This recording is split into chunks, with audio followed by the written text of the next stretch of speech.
The question in my mind is, how do you create or relaunch a highly profitable and successful 6 to 7 figure business? With so much conflicting advice about the best ways to start and grow your business, how do you get it right the first time? I want to help entrepreneurs make a real difference and navigate the messy world of startup or relaunch. My name is John North, and this is the Startup Secrets for Entrepreneur Show. Join me today when we dig deep with our guests and get you the best blueprint so you can fast track your own business. This episode is sponsored by Evolvepreneur.app, your all-in-one online business system. Make sure you subscribe for future episodes at startupsecrets.show right now. So let's get into today's episode.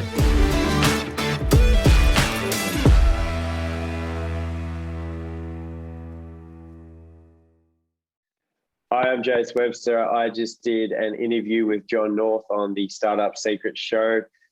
Join in and watch the interview. It was a cracker on joint venture marketing and strategies for high growth for startup businesses in order to get the most optimal use out of their time, energy, and resources at low cost, risk, and maximum return.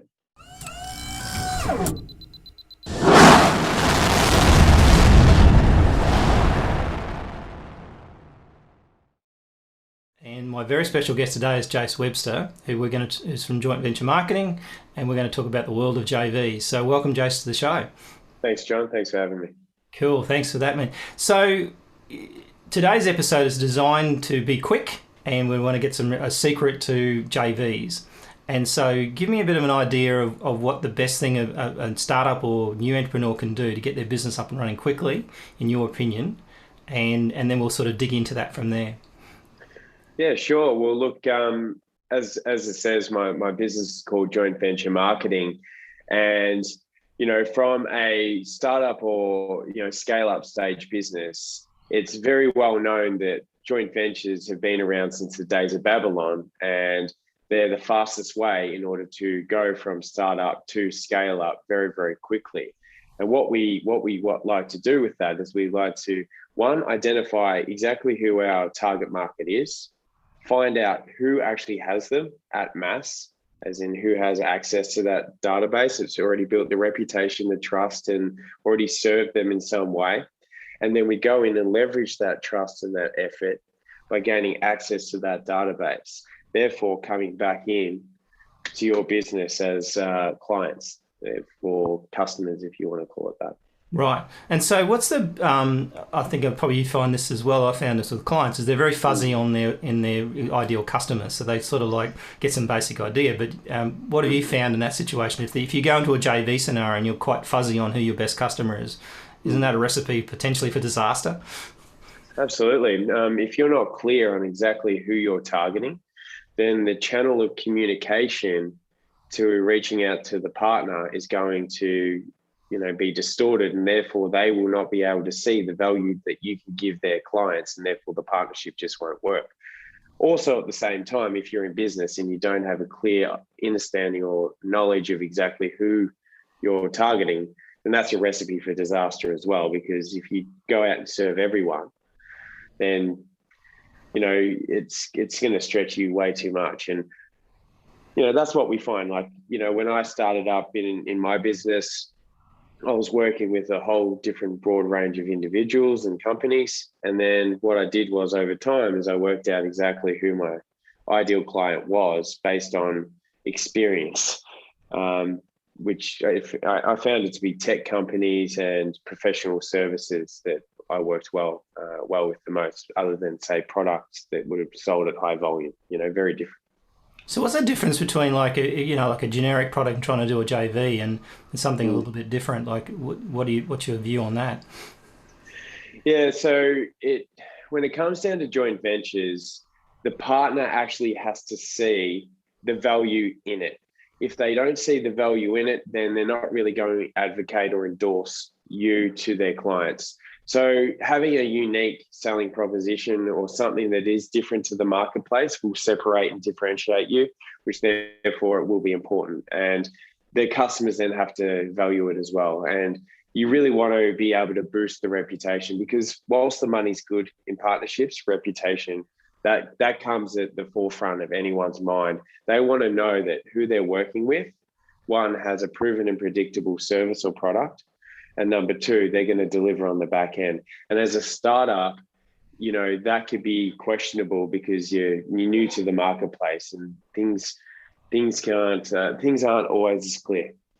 And I guess the other thing too you got to be careful of is be able to scale. So if you've got a very successful JV, that it could actually be your undoing, couldn't it? As well, if you didn't get that right at the start. 100%. So if you do acquire a partner and say that they are a well-established company with a big database, you do want to make sure that you do have the resources and the back end to fulfill that. Because if you don't, then you may take on too much, which is always the case. Often we find that, and then it topples over at the top. So you want to obviously be ultra precise with who you're partnering with. And whilst you never want to play small, you always want to play big. You also want to rein it in and get ultra focused on who you're serving, and that way you can actually deliver. So absolutely. So and I've seen that a lot where people think, I just need more sales or more customers, but the reality is they can't handle them. So it's like you got to be ready for that volume. Yep, exactly right. But I mean, it's a good problem to have, right? I mean, Sometimes it's just to solve a problem. I mean, I read in a book once about PayPal where they actually launched PayPal and they got so many customers in one route. They had so many support issues that they actually had to hire an entire town to put all these computers in to help for support to grow it. So that reality was, if they didn't get past that, they would have never probably grown at all. They would have lost their reputation. That would have been it. So they basically pulled out all stops to run that support desk. And really interesting with that, in saying that, with PayPal, they started off with one target market. It was one intentional target market, and even then they scaled at that precise target. So it's very, very interesting. Imagine if they went broad too early as well. Then they tried to be everything to everyone. They would have gone nowhere. So They started with one, scaled that, then expanded. So very, very interesting. And I guess they use the same pencil because at one point they were I think they're paying a $20 bounty when you referred someone. So the idea would have been that's almost like the idea of a JV. At the end of the day, you sort of JV'd all your customers to be able to get your new customers, and it cost them $20, which is probably heaps cheaper than going and getting a new customer and advertising somewhere as well. Yeah, yep. Absolutely. Yeah. Cool. So if someone wants to get in touch and talk about JVs, because obviously it's not as it's a good idea, but before I get them to get in touch with you, what's your like Tony Robbins has got a great saying. He says, never leave the sight of a good idea without doing something. What do you think someone should do if they want to, start a JV or have got the idea, say, hey, that's a great idea, what should I do next? What's the one thing they could do right now to get started in this?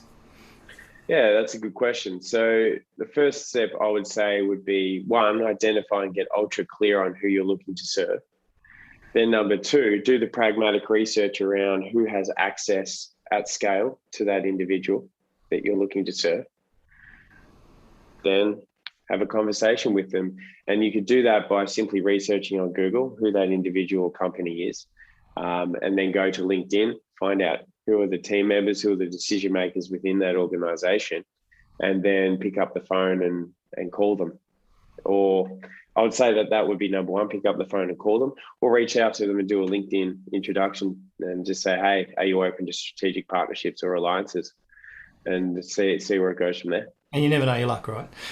You might just get lucky on the day and find someone who's actually thinking about it, which is, serendipitous to the whole situation. Yeah. Yeah. Well, given where the economy is at the moment with the current state of affairs, partnerships are more, people are more open to collaboration and partnerships because people are living a more remote life and they're more open to being in a digital space, in a digital world where they can collaborate instead of meeting for a coffee and wasting 5 hours. Yeah, and lots of tolls to get there. Lots of tolls, petrol, everything. You can do it all from home now. So and they're open to it. So it's probably the greatest time, in some greatest opportunity ever to be able to do that at scale a lot faster. So obviously that's why your business is probably booming in that respect. Yeah, it is. And, I built this business based on the fact that I saw social media. And we won't go into that, but basically... I'll do another episode, so the next stuff will be in the new episode. Exactly right. I'll save it for that. But look, it's been around since the days of Babylon. And it's proven, it's tested, it's stood the test of time. It's by far the number one strategy when it comes to growing a business from a marketing standpoint. Makes sense. That's awesome. So, Jase, how does someone get in touch with you? What's the best way to get in touch with you? Yeah, look, the best way to get in touch with me is just email me, jv@jointventuremarketing.com, or you can reach out to me on LinkedIn, and it's under Jase Webster. Cool. No worries. That's excellent. And we'll put up the links on our website as well so they can access it. So thanks so much for coming along. It's interesting in the world of JVs, and I think it's something that low cost, and it's certainly a fast way to get someone started in a new product as well. Yep, absolutely. Cheers, John. Thank you.